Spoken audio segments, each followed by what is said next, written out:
BJP వాళ్ళు మమ్మల్ని చేయట్లేదు అని చెప్పేసి. చూడండి మేము ట్రై చేసామండి మీకోసం క్రిస్టియన్ ఓట్లు, కేరళలో క్రిస్టియన్స్ ఇదంతా ఆలోచించాలి, మణిపూర్లో ఏం జరిగింది మర్చిపోకండి, ఇదే డైలాగులు వస్తుంది అన్న.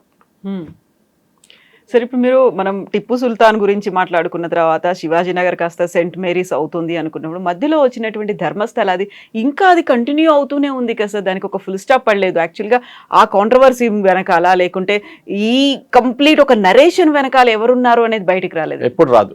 సిట్ ఒకటి ఉంది, ఆ తర్వాత ఈడీ అన్నారు, సిబిఐ అన్నారు. ఈడీ ఓన్లీ మనీ ట్రయల్లో వస్తుందండి. ఈడీ ఇన్వెస్టిగేషన్ పవర్స్ లేదు, ఇన్వెస్టిగేషన్ పవర్ సిబిఐ దగ్గర ఉంది. ఈడీ ఒక కేసు ఇన్వెస్టిగేట్ చేయాలంటే ఈడీ రూల్ ప్రకారం దానికి ఒక ఎఫ్ఐఆర్ ఉండాలి. అంటే మీరు డబ్బులు ఎక్కడి నుంచో ఎక్కడికి మూవ్ చేశారంటే ఎన్ఫోర్స్మెంట్ డైరెక్టరేట్ అక్కడ వస్తుంది.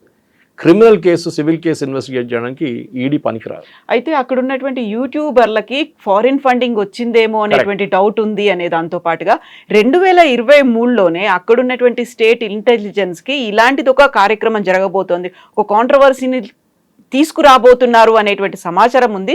బట్ వాళ్ళు దే కెప్ట్ సైలెంట్ అనే మాట అమిత్ షా చెప్పారు అనేది అక్కడ ఉన్నటువంటి మఠాలకు చెందినటువంటి అధిపతులు చెప్తున్నారు. అక్కడ కరెక్ట్, మఠాల మీద చాలా మట్టుకు ఇప్పుడు కాదు, చాలా సంవత్సరాల నుంచి వాళ్ళ మీద అటాక్స్ నడుస్తుంది. నేను దీనికన్నా ముందు మనం డిస్కస్ చేశాం. కర్ణాటకలో ఉన్న మఠాలు చాలా పవర్ఫుల్ మఠాలు. మీరు ఎక్కడైనా ఏదైనా వాళ్ళ డిఫరెంట్ సెక్స్ ఉన్నారు, అది లింగాయట్స్ ఉంటారు, బొక్కలిగాస్ ఉంటారు, మిగతా వీరశైవ కమ్యూనిటీ చాలా ఉన్నారు వాళ్ళ దగ్గర. ఇప్పుడు మన ధర్మస్థల కూడా చూస్తున్నాం, వాళ్ళకు కూడా పెద్ద మెడికల్ కాలేజ్ లేదు కానీ హాస్పిటల్ ఉంది వాళ్ళ దగ్గర పెద్దది. చాలా మంది కాలేజీలు నడిపిస్తారు వాళ్ళు. They are Jains actually, Digambar Jains. కానీ అట్లాంటి కమ్యూనిటీస్లో కూడా మీరు ఈ ఫారిన్ ఫండింగ్ అనేది ఇప్పుడు చాలా ఈజీ అయిపోయిందండి. మీరు చూడండి, మన దగ్గర ఉన్న తెలుగులో ఉన్న యూట్యూబ్ ఛానల్స్ని, నేను చిన్నదాన్ని మాట్లాడలేదు, కొన్ని ఛానల్ వాళ్ళు నడిపిస్తున్న యూట్యూబ్ ఛానల్స్ కూడా మీకు వ్యూవర్షిప్ చూస్తే మీకన్నా చాలా తక్కువ ఉంటుంది వాళ్ళు. కానీ ఎట్లా నడిపిస్తున్నారు, దాన్ని ఎట్లా నడిపిస్తున్నారు అంటే obviously there is some funding. కొంతమంది యూట్యూబ్ ఛానల్ సడన్గా వచ్చి లక్షలాది మంది వ్యూస్ తీసుకొస్తున్నారు. ఎట్లా చేస్తారు? ధ్రువ్ రాతికి పెట్టంగానే వస్తాయి. ఎట్లా అంటే మీరు యూట్యూబ్ పే చేస్తున్నారు, మీరు అలోగ్రితం మార్చడానికి వెనక నుంచి యూట్యూబ్ వాళ్ళు చేసేస్తారు. డీప్ స్టేట్ అని మాత్రం this is the part of the deep state.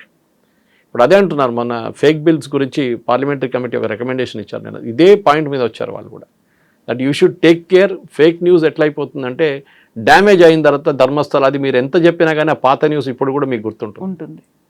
Okay, ఎంతోమంది మహిళల్ని ఆడవాళ్ళని చంపేసి బరీ చేశారని చెప్పి ఆ న్యూస్ ఎప్పుడు పోదు. మీరు అల్ జజీరా బ్రాడ్కాస్ట్ చేసిన న్యూస్ ఇప్పుడు కూడా అల్ జజీరాలో ఉంది. They have not withdrawn it. ఎవరు అల్ జజీరాని తీసుకొచ్చారు? ధర్మస్థల లాంటి ప్లేస్కి ఎవడో తీసుకొచ్చాడు. కేరళ నుంచి వచ్చిన మీడియా వాళ్ళు ఎందుకు చేశారని చెప్పి వాళ్ళు స్టేట్మెంట్ కూడా ఇచ్చారు. యూట్యూబర్స్ కానివ్వండి, మిగతా వాళ్ళు కానివ్వండి. ఇదంతా ఒక ఈకో సిస్టమ్ ఉంది కవిత గారు. ఆ ఈకో సిస్టమ్ లోపలని బిల్డప్ ఇస్తారు వీళ్ళు. మణిపూర్ అయిపోయిందా, మణిపూర్ నుంచి మారిపోయారు, ధర్మస్థలాకి వచ్చారు. నెక్స్ట్ రేపు ఇంకో టార్గెట్ ఉంటుంది. బహుశా ఎవరో చెప్పారు తిరుమల ఉండొచ్చు అని. ఉండొచ్చు, చెప్పలేము. ఏదో ఒక కాంట్రవర్సీ క్రియేట్ చేయడానికి ఎక్కువ టైం పట్టదు. మీరు శబరిమల చేశారు, మీరు పద్మనాభ స్వామి చేశారు దానికన్నా ముందు. ఇది హిందూ ఇన్స్టిట్యూషన్స్ మీద దాడి. అదే టైంలో మీరు చూడండి, ఒక్క క్రిస్టియన్ ఒక ముస్లిం ఇన్స్టిట్యూషన్ మీద ఇవాళ దాకా ఎవరైనా, అఫ్కోర్స్ అజ్మేర్ మనకు తెలుసు, అజ్మేర్ రేప్ కేసు గురించి అక్కడ చిస్తీ వాళ్ళ ఫ్యామిలీ దాని నుంచి కొంతమంది ఇన్వాల్వ్ అయింది ఉన్నారు, లేదంటున్నారు. మిగతా వాళ్ళు కొంత ఇన్వాల్వ్ అయ్యని చెప్పి క్రిమినల్ కేసు కూడా ఉంది, చాలామంది అరెస్ట్ కూడా చేశారు దాంట్లో. కానీ ఆ కేసు కూడా చూడండి ఎక్కడికి వెళ్ళకుండా క్వైట్ అయిపోయింది ఆ కేసు. ఇప్పుడు ఎవరి దగ్గర న్యూస్ లేదు ఆ కేసు గురించి. అదే టైంలో హిందూ ధర్మస్థలాల మీద ఏదైనా జరిగితే, చిన్న ఒక స్వామి కటారా కానీ మిగతా ఎక్కడైనా ప్లేస్ ఒక చిన్న ప్రాబ్లం జరిగితే దాన్ని పెద్ద బ్లోఅప్ చేసేస్తారు. చూడండి ఏం జరిగింది, ఇది అక్కడ అత్యాచారాలు చేశారు. ఓకే, బాబా రామ్దేవ్ని అటాక్ చేస్తారు. ఎందుకు బాబా రామ్దేవ్ని అటాక్ చేస్తున్నారు? ఆబ్వియస్లీ ఎందుకంటే ఆ ఈకో సిస్టమ్ ఆయన క్రియేట్ చేశాడు. యోగా అనే కాన్సెప్ట్ క్రియేట్. సరే, ఆయన బిజినెస్ అండి, నాకు దాంతో సంబంధం లేదు. ఆయన టూత్పేస్ట్లు అమ్ముకుంటాడా, చెప్పలు అమ్ముకుంటాడా, నాకు దాంతో సంబంధం లేదు. కానీ మీరు అటాక్ చేస్తున్నది ఇండివిజువల్ని, నాట్ ద ప్రోడక్ట్. అది మర్చిపోకూడదు.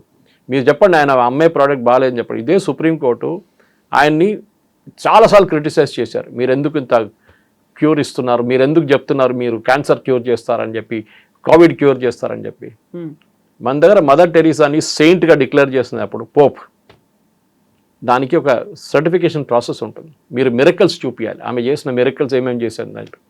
దానికి డెవిల్స్ అడ్వకేట్ అని ఒక లాయర్ ఉంటాడు, ఆయన దాన్ని కౌంటర్ చేస్తాడు. దానికోసం మనం ఎప్పుడైనా మాట్లాడుతుంది, I'm going to be devil's advocate అంటే మీరు ఏం చెప్పినా కానీ నేను తప్పు పడతాను దాంట్లో.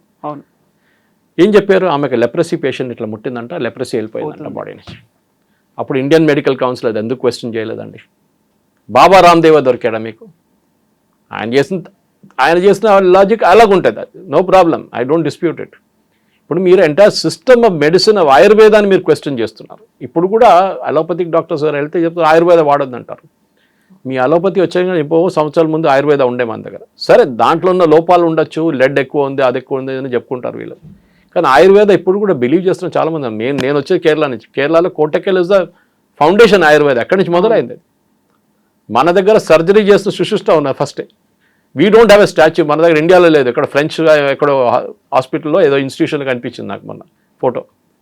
సో మన దగ్గర చేసిన పనులు, మన దగ్గర చేసిన మ్యాథమెటిక్స్ సొల్యూషన్స్ కానీ, మన దగ్గర చేసిన ఫిజిక్స్ సొల్యూషన్స్ కానీ, మన దగ్గర చేసిన జంతర్ మంతర్ కానివ్వండి, మన దగ్గర ఉన్న శృంగేరి కానివ్వండి, మన దగ్గర ఉన్న పద్మనాభ స్వామి కానివ్వండి, మనం అన్నీ పట్టించుకోం. కానీ ఇట్లాంటి మిగతా రిలీజియన్స్ మీద ఏం జరగకుండా హిందూ రిలీజియన్స్ మీద అయినా వచ్చేస్తే అప్పుడు ఇమ్మీడియట్గా చూడండి, రాజులు తీసుకొచ్చి ఇంత డబ్బులు పెట్టుకున్నారు పద్మనాభ స్వామి టెంపుల్, ఇదంతా హాస్పిటల్ కట్టొచ్చు కదా, టాయిలెట్ కట్టచ్చు. రామ్ జన్మభూమి చెప్పారు కదా, ఎందుకు గుడి కట్టారు, టాయిలెట్ కట్టచ్చు కదా అని చెప్పి. నేను అది ఇంకో ప్లేస్లో కూడా అడగచ్చు, చాలా ప్లేస్లో అడగచ్చు, అక్కడ కూడా టాయిలెట్ కట్టొచ్చా అని అడుగుతాను. అప్పుడు ఏమంటారు? పేర్లు తీసుకొని కానీ ఆబ్వియస్లీ. సో పద్మనాభ స్వామి గుడిలో ఉన్న డబ్బులు రాజు తీసుకొచ్చి పద్మనాభ స్వామి గుడిలో పెట్టారు. 8 చేంబర్లో 9 చేంబర్లో ఉంది డబ్బు, చాలా ఉన్నాయి. సీక్రెట్ లాకర్ ఉంది ఇంకా ఇప్పుడు కూడా ఓపెన్ చేయలేదు చాలా మటుకు, 5-6 ఇంకా ఓపెనే కాలేదు. అదే టైం నిజాం ఏం చేశారండి? ప్రజల దగ్గర నుంచి డబ్బులు గుంజి జమీందారులతో తీసుకొని అన్ని 16 డిస్ట్రిక్ట్లో 16 ఈ ప్లేసెస్ క్రియేట్ చేసి అక్కడున్న మొత్తం డబ్బులు గుంజుకొని, ఆయన సొంతం డబ్బులే లేదు, ఆయన పని ఏం చేయట్లేదు. ఆయన ప్రజల దగ్గర నుంచి డబ్బులు గుంజుకొని రోల్స్ రాయ్స్ కార్లు వాడి తీసుకొని డైమండ్లు కొని పెద్ద సలాజంగ్ మ్యూజియం పెట్టుకున్నారు. మంచిదే, మంచి పని చేస్తారు సలాజంగ్, చాలామంది టూరిస్టులు వస్తారు. కానీ ఆ డబ్బులు ఎవరిది? ప్రజల డబ్బులు. అది మర్చిపోకూడదు మనం. అదే టైంలో మనం చూసాం దానికన్నా ముందు డైమండ్ తీసుకొచ్చి, జేకబ్ డైమండ్ ఉంది ఆయన దగ్గర, 400 కోట్లు. 400 కోట్లు ఎవరిదండి? ప్రజల దగ్గర నుంచి గుంజుకున్నారు, పేదోళ్ళ దగ్గర నుంచి గుంజుకున్నారు మీరు. You are import from Persia. సరే, సపరేట్ స్టోరీ. కానీ దాని గురించి మాట్లాడు, సురేష్ గారు కమ్యూనల్ అయిపోయారు.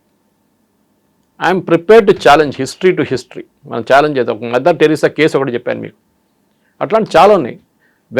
వాళ్ళ దాంట్లో వచ్చినప్పుడు సైంటిఫిక్ ప్రూఫ్ అక్కర్లేదు.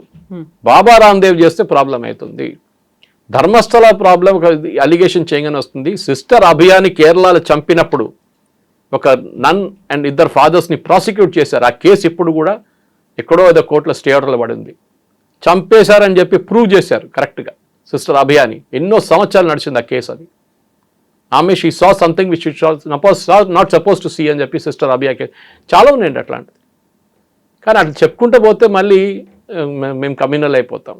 ఆ కేసులో ఎవరు మాట్లాడరు, నేషనల్ మీడియా అక్కడికి వెళ్ళారు, ఏం చేయరు.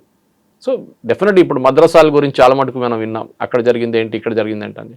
కానీ దాని గురించి ఎవరైనా మాట్లాడతారు? ఎవరు మాట్లాడరు. అదంతా అండర్ ద కార్పెట్. సో డెఫినెట్గా ఈ జరిగిన ఈ కాంట్రవర్సీలో సిద్ధరామయ్య గారికి పొలిటికల్గా he will have to pay heavy price. ఇక్కడ కాదు, కర్ణాటక కాదు, ఆయన కర్ణాటకలో 10 ఓట్లు ఎక్కువ రావచ్చు, కానీ నార్త్ ఇండియాలో ఆయనకు పెద్ద డబ్బు, ఎస్పెషల్లీ మహారాష్ట్రలో ఆయన అసలు అక్కడ రానియరు. అది జరగబోతుంది ఇప్పుడు డెఫినెట్గా. ఆయన పేరు మార్చకపోతే, రిటర్న్ ఒరిజినల్ తీసుకురాకపోతే డెఫినెట్లీ కాంగ్రెస్ వాళ్ళే ఇప్పుడు ఖండించాల్సి వస్తుంది అనమాట. ఆయన్ని పేరు మార్చాలని చెప్పి డిమాండ్ చేయాల్సి వస్తుంది. సార్, ఇప్పుడు ఎలక్షన్స్ రావడానికి ఇంకా టైం ఉంది. యూజువల్గా ఉండేటువంటి ఒక అబ్జర్వేషన్ ఏంటంటే, ఈ కాలంలో అయినవన్నీ మర్చిపోతారు. కరెక్ట్గా ఎలక్షన్స్ టైంలో ఏదైతే ఉంటుందో అప్పుడు వచ్చేటువంటి పాపప్ అయ్యేటువంటి సమస్యలో, లేకుంటే పోల్ మేనేజ్మెంట్, దాని మీద మాత్రమే డిపెండ్ అయ్యి ఉంటుంది అంటారు కదా. ఇవన్నీ గుర్తుపెట్టుకుంటారంటారా ఈ లాంగ్ రన్ లో అయినవన్నీ? ఎప్పుడైనా public memory is very short అంటారు ఇండియాలో. అవును, వారం ముందు నడిచిందే గుర్తుంటుంది మీకు. ధర్మస్థల మీ 6 నెలల తర్వాత మీద అడిగితే ఎక్కడ ధర్మస్థల అంటారు చాలామంది. మీలాంటి మీడియాలో ఉన్నారు, నాలాంటి మీడియాలో ఉన్నారు, మనం గుర్తుపెట్టుకుంటాం. కానీ నార్మల్ పీపుల్ని అడిగితే అది ఎక్కడ, ఏంటి, ఎప్పుడు జరిగింది, నాకు తెలియదే, మర్చిపోయాను నేను, కొంచెం నాకు లింక్ పంపిస్తారా అంటారు. కానీ ఇప్పుడున్న ఏజ్లో, కమ్యూనికేషన్ ఏజ్లో రిమైండ్ చేయడానికి ఎక్కువ టైం పట్టదు.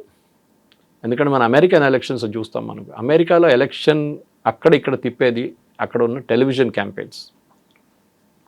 బిలియన్స్ ఖర్చు పెడతారు, మిలియన్స్ టెలివిజన్ క్యాంపెయిన్. వాళ్ళు మనలాగా పోస్టర్లు, ఫ్లెక్స్లు, గిక్స్లు ఏం కొట్టరు, టెలివిజన్ మీద నడుస్తుంది. ఎందుకంటే వాళ్ళ దగ్గర కొంచెం ఎడ్యుకేషన్ హయ్యర్ లెవెల్ ఉన్నప్పుడు చాలామంది టీవీలో వస్తున్న క్యాంపెయిన్స్ చూస్తారు. అది ట్రంప్ బైడెన్ మీద, కమలా హ్యారిస్ ఏమో వ్యాన్స్ మీద, అన్ని ఆరోపణలు అక్కడ ఇక్కడ నడుస్తూనే ఉంటుంది. ఈవెన్ సూపర్ బౌల్లో పెడతారు యాడ్స్. అంత వాళ్ళ ఎంత మిలియన్స్ ఖర్చు పెడతారు వాళ్ళు. సో మన దగ్గర కూడా ఇప్పుడున్న పొలిటికల్ పార్టీస్, నేను కొంత పార్టీస్ని అప్పుడప్పుడు ఒక పార్టీని అడ్వైజ్ చేస్తున్నప్పుడు వాళ్ళు వచ్చి అడుగుతారు మేమేం చేయాలని అడిగారు. ఇప్పుడు కాదు 2019 ఎలక్షన్లో. అప్పుడు నేను చెప్పాను ఏం చేయక్కర్లేదు, మీరు చేసిన మంచి పని చెప్పండి వెళ్ళి పబ్లిక్కి చాలు. అది కావాలంటే ఎలక్షన్ కన్నా 15 రోజుల ముందో 1 నెల ముందో ఎప్పుడైనా గుర్తు చేయండి ఒకసారి చాలు. నాకు ఈ స్కీమ్ ఉండే, మోదీ గారు ఈ స్కీమ్ ఇచ్చింది నాకు, నేను ముద్రా లోన్లో కుట్టు మిషన్ కొనుక్కున్నాను, చాలు మీ క్యాంపెయిన్ అయిపోతుంది. ఎవరు ధర్మస్థల కానీ మిగతా కానీ ఏం చెప్పక్కర్లేదు, నెగిటివ్ న్యూస్తో నడవక్కర్లేదు మనం. ఆ టైంలో యూఆర్ టాక్ అబౌట్ పాజిటివ్. మన ఇండియాలో ఏంటంటే నెగిటివ్ న్యూస్ సెల్స్ మోర్ అన్నమాట. పాజిటివ్ న్యూస్ మాట్లాడగానే రామ్ జన్మభూమి వచ్చి రాముడు గుడి కట్టాము కానీ ఎందుకు కట్టారు, అక్కడ టాయిలెట్ కట్టొచ్చు కదా, లైబ్రరీ కట్టొచ్చు కదా, మీరు బడి కట్టొచ్చు కదా, బాబ్రీ స్ట్రక్చర్ని డెమాలిష్ చేశారు కదా. మరి బాబర్ చేసినప్పుడు మీకు ప్రాబ్లం లేకుండే, మోదీ గారు 150 సంవత్సరాల తర్వాత కేసు కలిసి తీసుకున్నప్పుడు అప్పుడు మీకు ప్రాబ్లం వచ్చిందా? అప్పుడు జడ్జి మీద ఆరోపణలు, జడ్జి కావాలని చేశాడు, జడ్జి ఏమో పోస్టింగ్ కోసం చేశాడు, అంతా అది. సో ఒక హిందూ కమ్యూనిటీ భారతదేశంలో అపాలజెటిక్ అయిపోయారు, వేరే ఏ దేశంలో లేదు. మీరు క్రిస్టియానిటీ ఉన్న కంట్రీస్కి వెళ్ళండి, ఎక్కడైనా యూరోప్ కానివ్వండి, యూఎస్ కానివ్వండి, వాళ్ళ మెజారిటీ కమ్యూనిటీ ఏం చెప్తారో అదే వినాల్సింది. ఆలోచించండి. ట్రంప్ ఇవాళ ఒక కాంట్రాసెప్టివ్స్ గోడౌన్, పెద్ద గోడౌన్, యూఎస్ఏలో తీసుకున్న గోడౌన్ ఎక్కడో యూరోప్లో ఎక్కడ ఉంది, దాన్ని మొత్తం తగలబెట్టారు, ఇవాళ డిస్ట్రాయ్ చేశారు దాంట్లో ఉన్న ప్రోడక్ట్స్ అంతా. ఆలోచించండి. ఎందుకంటే క్రిస్టియన్ వే కాంట్రాసెప్టివ్స్ యూజ్ చేయకూడదు, అబార్షన్ చేయకూడదు అని చెప్పి. సో వాళ్ళ అదే టైం మీరు ఇండియాలో ట్రై చేసి చూడండి, మనం కంప్లీట్ కమ్యూనల్ అయిపోతే. యూఎస్ సెక్యులర్గా ఉన్నారు, వెళ్ళి దీని గురించి మాట్లాడతారు. మిగతా వాళ్ళు కూడా ఉన్నారు, నాతో ఉన్న కొంచెం సీనియర్స్ ఉన్నారు, వాళ్ళ పేరు దీంట్లో తీసుకోక్కర్లేదు కానీ అందరికి అర్థమైపోతుంది. వాళ్ళు కూడా ఉన్నారు ఈ దీంట్లో, ఈ క్యాంపెయిన్లో, సేయింగ్ దట్ హిందువులు కూడా అధికారం ఉంది ఈ దేశంలో. ఓకే, హిందువులు అని చెప్పి అపాలజెటిక్గా ఉండక్కర్లేదు మీరు. You should be proud of your identity. ఎందుకంటే మీరు హైదరాబాద్ హిస్టరీ చూస్తే తెలుస్తుంది మీకు, ఇక్కడ ఉన్న చాలా మట్టుకు ముస్లిమ్స్ని, ఇప్పుడున్న ముస్లిమ్స్ని హరిజన్స్ కన్వర్ట్ చేసిన ముస్లిమ్స్ వాళ్ళందరూ. రికార్డ్స్లో ఉంది, ఏదో ఇది కాదు, పేరుతో సహా. డాక్టర్ భాస్కర్ యోగి గారు రాసిన బుక్ ఉంది, దాంట్లో డీటెయిల్గా ఉంది ఎక్కడ ఏం జరిగింది ఏ రోజు అని చెప్పేసి. సో వీళ్ళది 4 generations ముందు రికార్డ్ చేయమని చెప్పండి, తెలిసిపోతుంది. వాళ్ళ ఫాదర్ పేరు అంజయ్యానో పుల్లయ్యానో ఉంటుంది, ఇప్పుడు రహీం ఖాన్ అది ఇదని నడుస్తుంటాడు. సో మీరు మార్చారు మతం, అది మీ ప్రాబ్లం. మీరు తుపాకీ పెట్టి మిమ్మల్ని మతం మార్చారంటే అది ఇంకోటి. కానీ మీరు హిందువుల మీద వచ్చి పడకండి. మేము మా రిలీజన్ చాలా పీస్ఫుల్గా నడిపించుకుంటాం, మాకు ఎవరు ప్రాబ్లం లేదు, మేము వెళ్ళి ఎవరు తలబోయలేదు, మేము ఎవరు నేను చంపలేదు, we are very very quiet community. కానీ వచ్చి పుల్లలు పెట్టకండి అంతే, that is only request. So Siddaramaiah గారు కానివ్వండి, డీకే శివకుమార్ కానివ్వండి, ఎవరైనా కానివ్వండి, శివాజీ మెట్రో స్టేషన్ కానీ ఉండేయండి. Shivaji is a legendary warrior, అది మనం మర్చిపోకూడదు. అది హిస్టరీ ఎప్పుడు చెప్తారు, history should never be forgotten. అది ఎందుకంటే హిస్టరీ మర్చిపోయిన వాళ్ళు మళ్ళీ అదే హిస్టరీ తిరిగి వస్తుంది ఒకసారి. That is the most important.